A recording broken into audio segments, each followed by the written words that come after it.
Today, lesson 6C, naming angle relationships. Yesterday, we spent some time reviewing how to measure and draw angles. We needed a protractor for that. We also focused on measuring and drawing line segments. And then we also learned how to name segments and angles based upon what they look like. Well, today we're going to extend off of that and name angle relationships. And we're going to focus on 4 or 5 different things. And part of it is finding missing angles, and part of it is learning how to name different types of angles. So let's go ahead and get started. Here's what we talked about yesterday. We had this picture yesterday, and we talked about that we could name various parts from this. For example, we first defined an angle, which is 2 rays with a common endpoint. I talked about the idea that the corner there is the vertex, that's point A, and that angle is made up of ray AB and also ray AC. And then we named this angle by different methods. First of all, we could also name this angle BAC.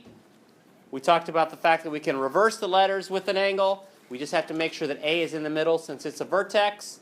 Also, if that vertex is the only vertex for that angle, we can name it by its vertex, angle A.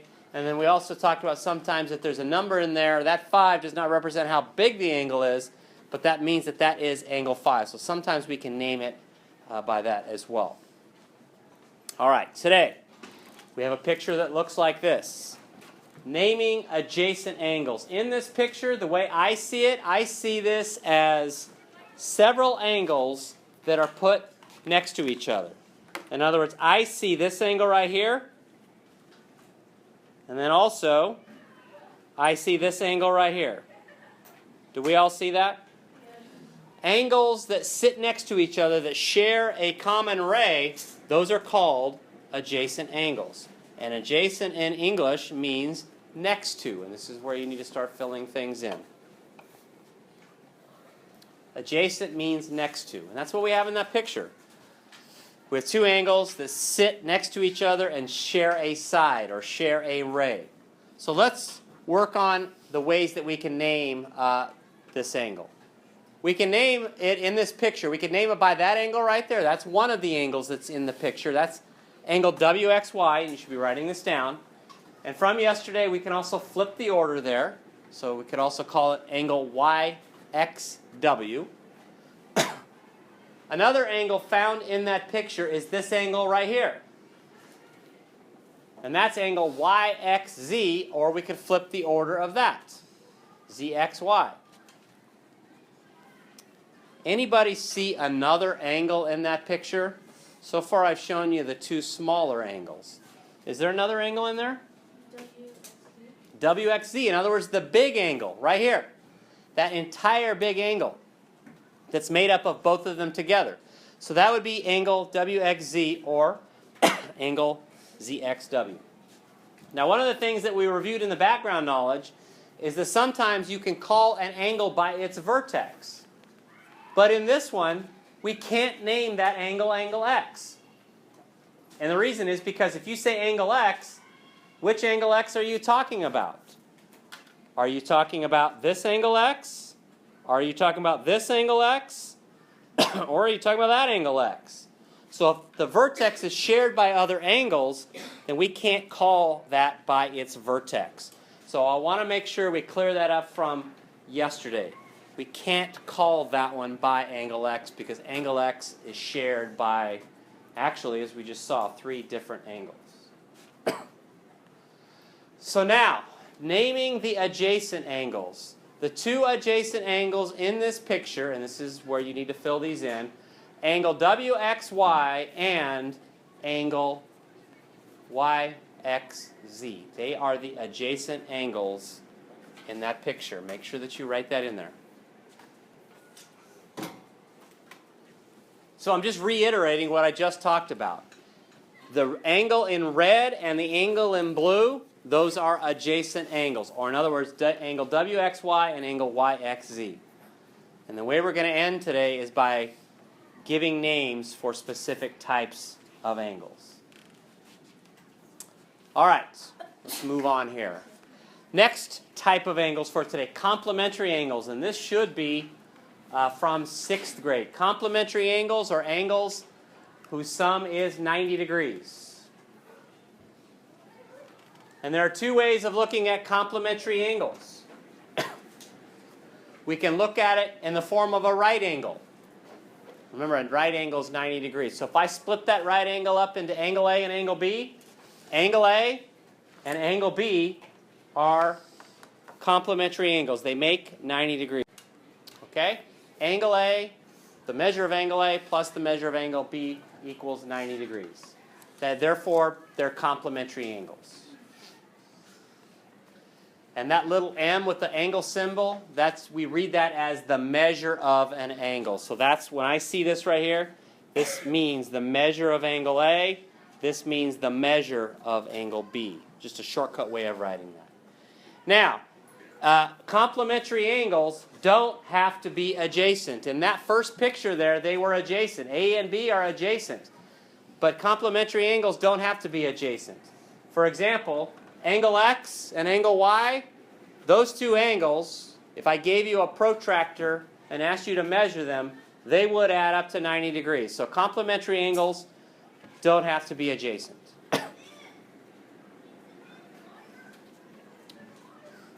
Yes? Yes.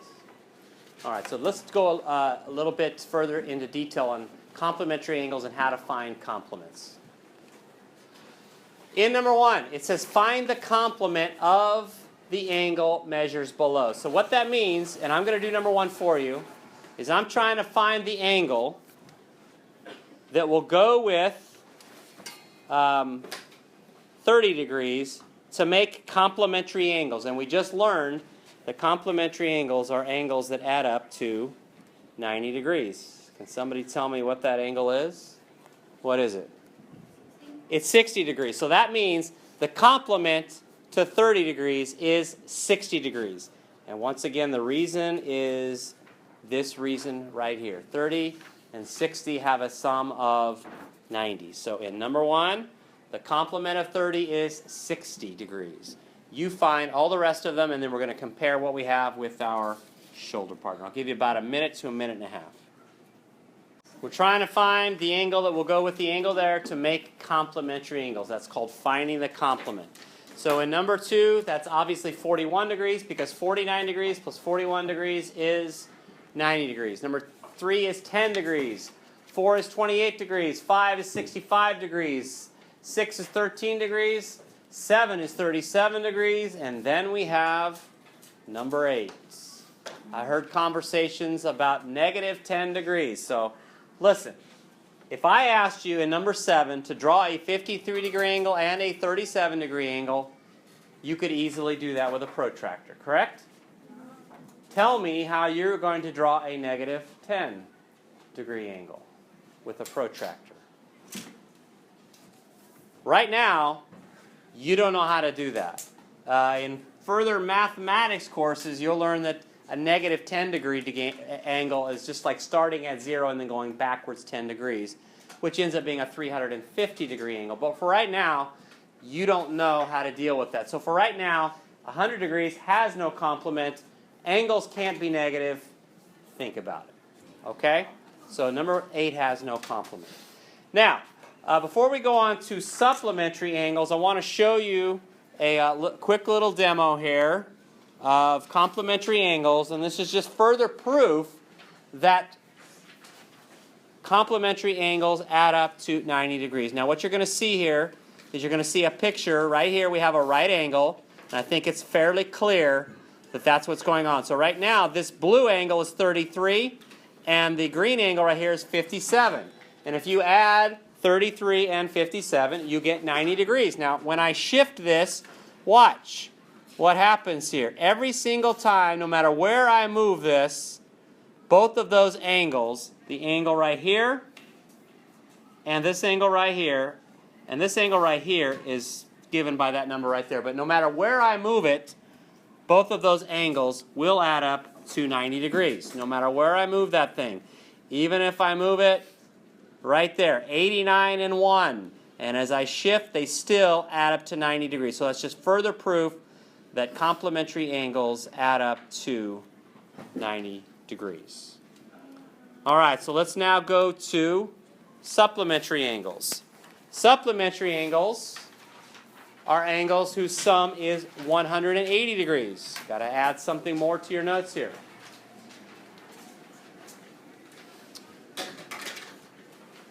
Angles whose sum is 180 degrees.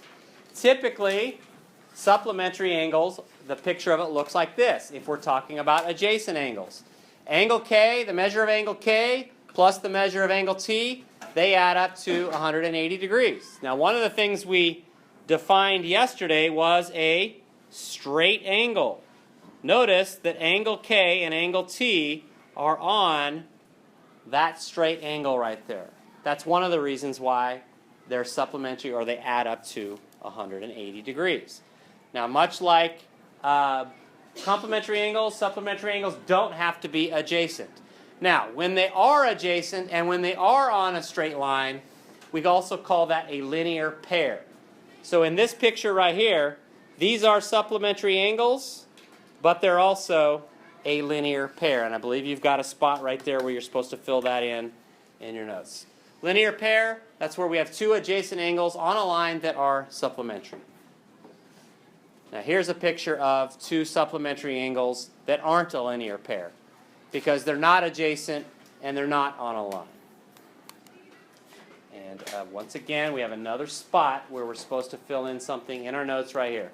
Supplementary angles don't have to be adjacent.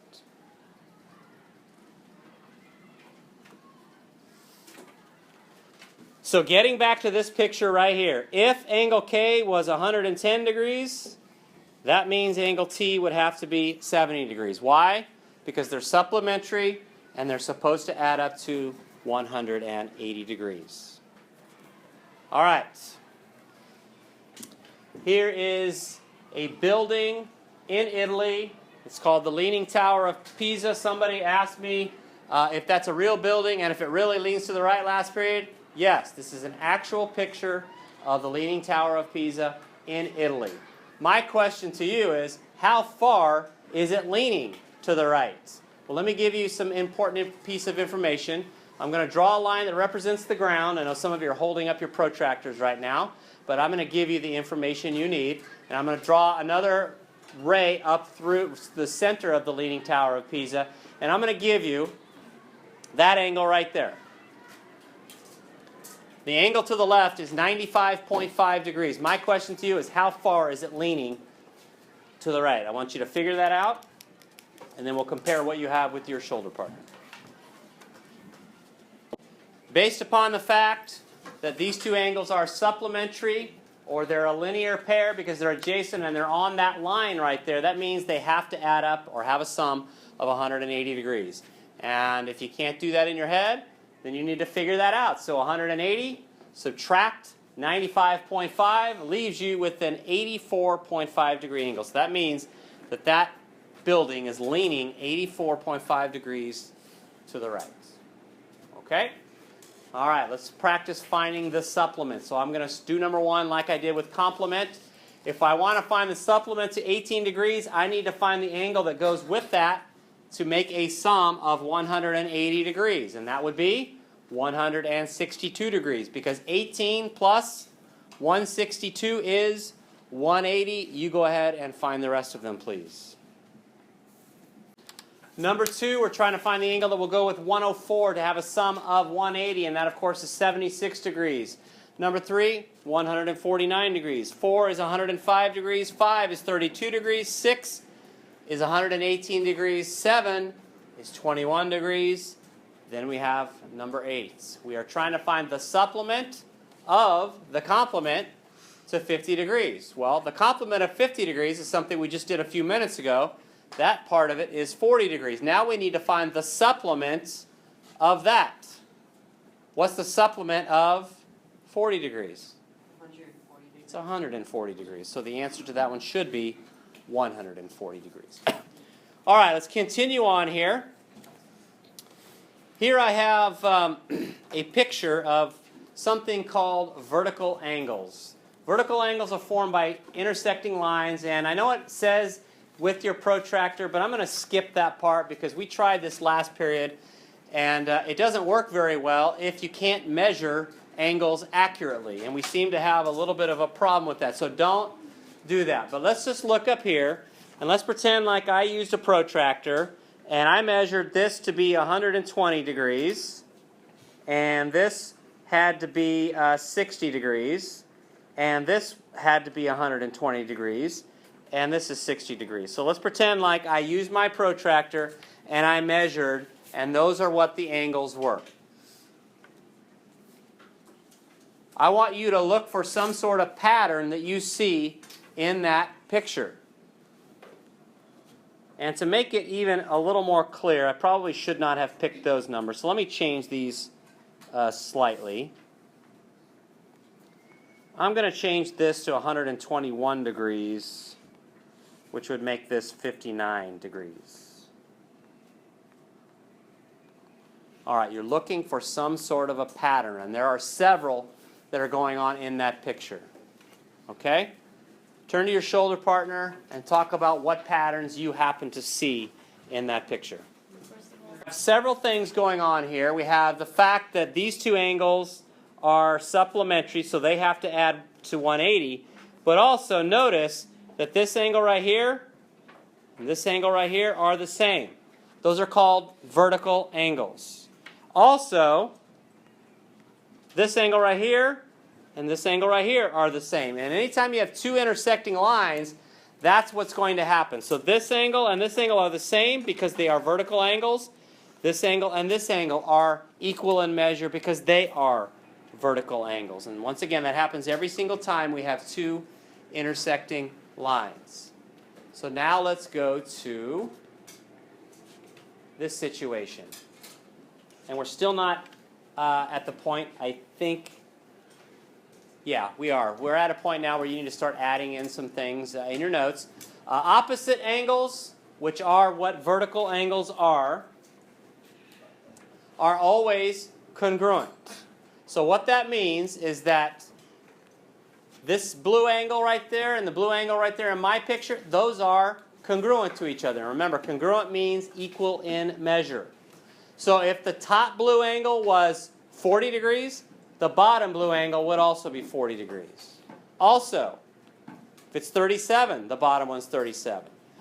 Looking at the left side and the right side, those are congruent to each other, which means they're equal in measure. So if the left angle is 121, the right angle is also 121 because they are vertical angles.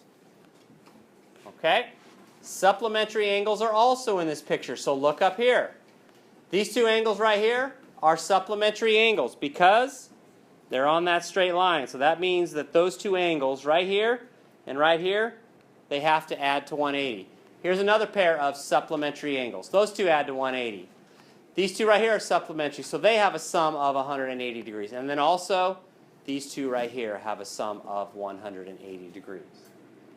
So now, let's get to the point where we have the picture that you have in your notes. You have a picture that looks like this with those letters. I would like you to name two pairs of vertical angles. Go ahead and give that a shot. Name two pairs of vertical angles. Give me one pair of vertical angles, and you're naming them angle A or angle B or angle C. That's how you're naming the angles, yeah. Angle A and angle C, very good. That means that angle A and angle C are the same. They are congruent to each other. There's one more pair of vertical angles. What are they? Angle B and angle D. And that means that if angle B is 40 degrees, so is angle D.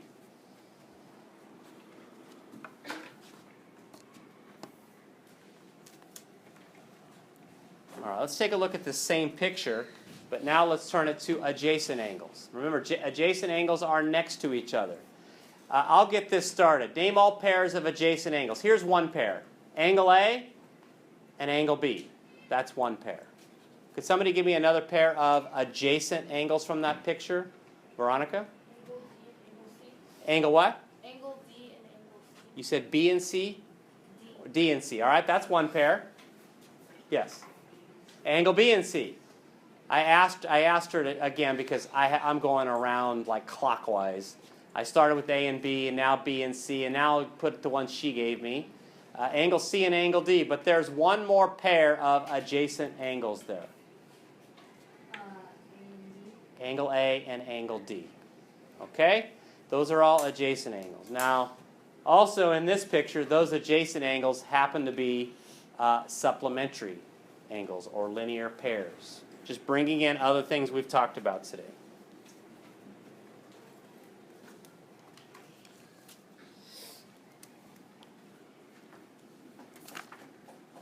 All right, now before we end today's lesson with you practicing naming some angle relationships, I know from teaching a long time that students tend to get vertical angles mixed up with adjacent angles or supplementary angles.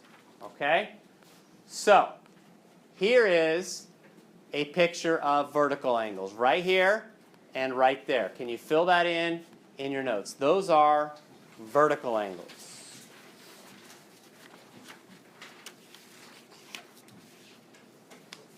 Notice the two angles are not adjacent. Then we also have supplementary angles. Here are supplementary angles. Now I started with the same picture, but here is a pair of supplementary angles. That angle and that angle right there. Don't get the two mixed up. Vertical angles are totally different than supplementary angles. Vertical angles are not adjacent.